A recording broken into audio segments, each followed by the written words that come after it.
Well, good morning, everyone, and can I just welcome you all to the second meeting of the 2017 of the Delegated Powers and Law Reform Committee, and invite members to turn off their mobile phones, please, if you've not already done so.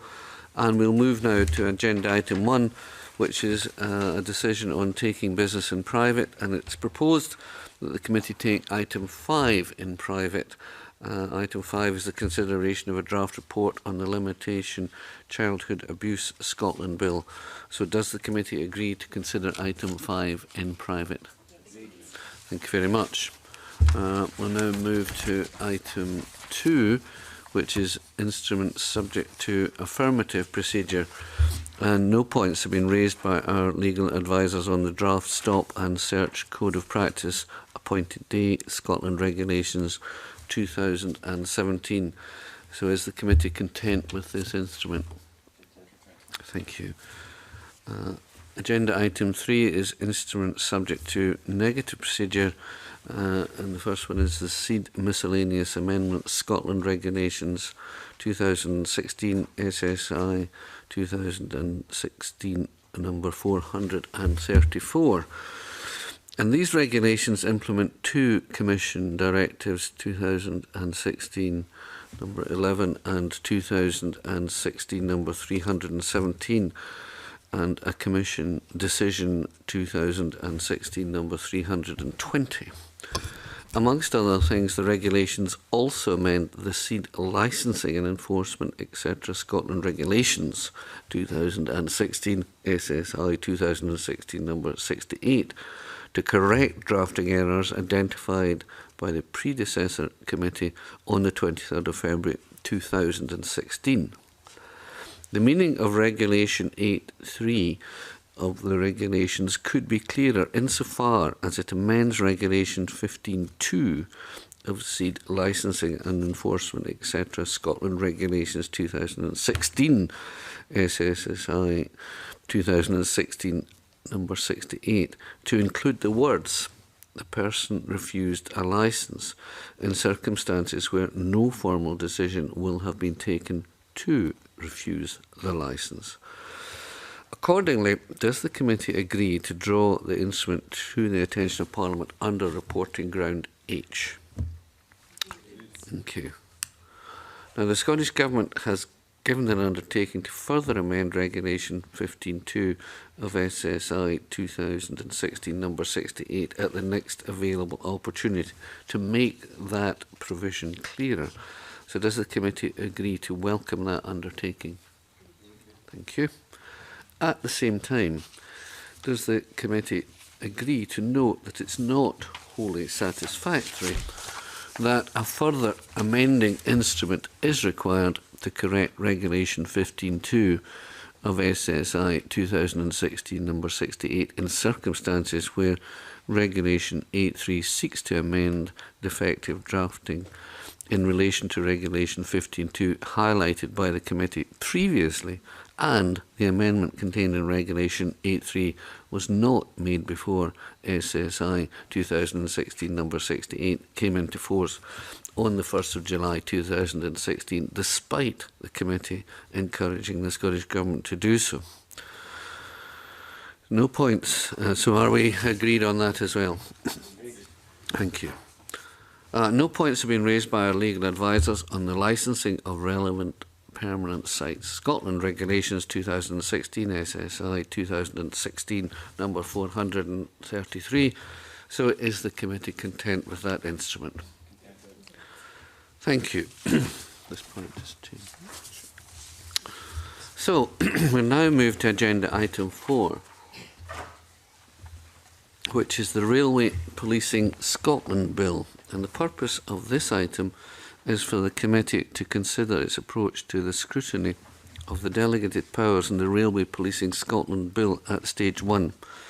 Specifically, this is an opportunity to identify matters which the committee may wish to raise with the Scottish Government in relation to delegated powers contained within the bill.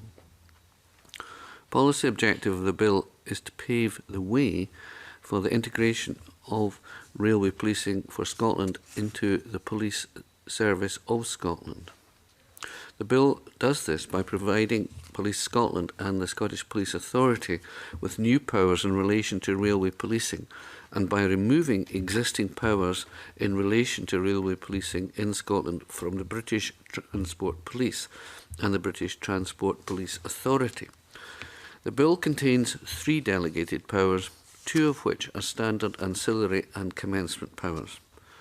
In relation to the power in the new Section 85C of the Police and Fire Reform Scotland Act 2012, inserted by Section 1 of the bill, does the committee agree to raise the following 3 questions? Question 1. The power in new Section 85C of the Police and Fire Reform Scotland Act 2012, inserted by Section 1 of the bill, allows the Scottish Ministers to impose a time period within which a railway policing agreement, or RPA, must be entered into by a railway operator specified in the regulations. The equivalent power in Section 34 of the Railways and Transport Safety Act 2003, the 2003 Act, does not allow the Secretary of State to impose such a time period.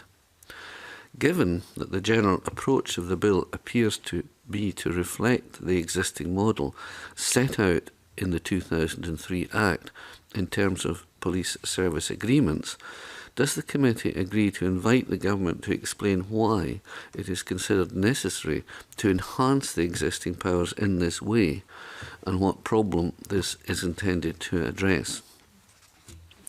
Thank you. Question 2 will be, if agreed, that at Section 34(2) of the 2003 Act provides that a railway service provider who is required by subordinate legislation to enter into a police services agreement and who provides railway services without doing so commits an offence and, if guilty, is liable to a fine. This provision is not reflected in the power set out in Section 1 of the bill. It appears that the lack of any sanctions in the bill renders the power in Section 1 effectively without teeth, since there is no incentive for a specific railway operator to comply with any requirements set out in regulations.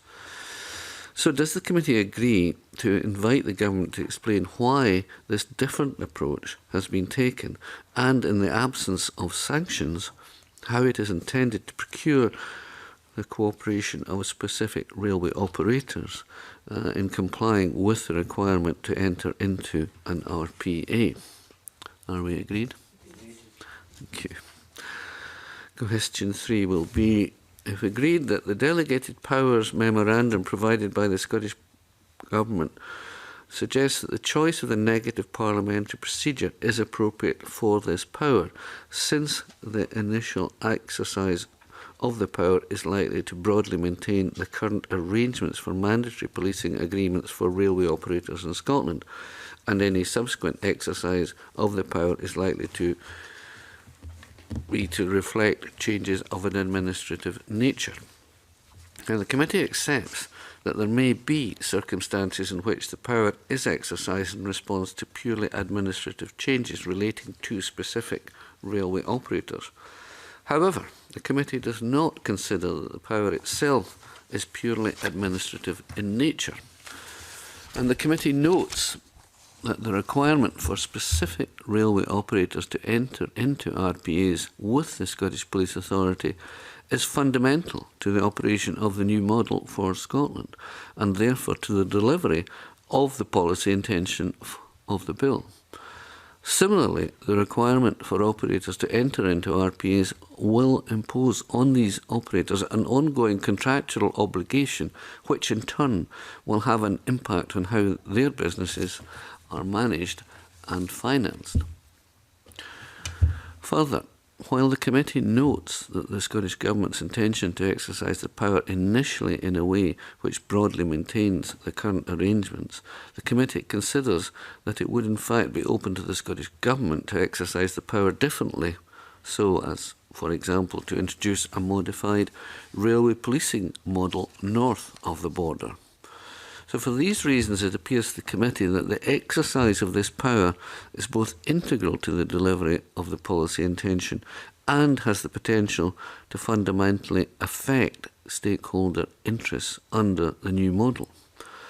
Now, the DPM also suggests that the negative procedure is appropriate since the power may require to be exercised relatively expeditiously to respond to changing circumstances. Now, while the committee accepts that certain administrative changes in relation to specific operators might require to be addressed relatively quickly by exercise of this power, the committee does not consider that this alone justifies the choice of the negative procedure for a power which is not of a purely administrative nature. Other bespoke procedures exist for this type of power, which requires to be exercised expeditiously, but which also merits an enhanced level of parliamentary scrutiny.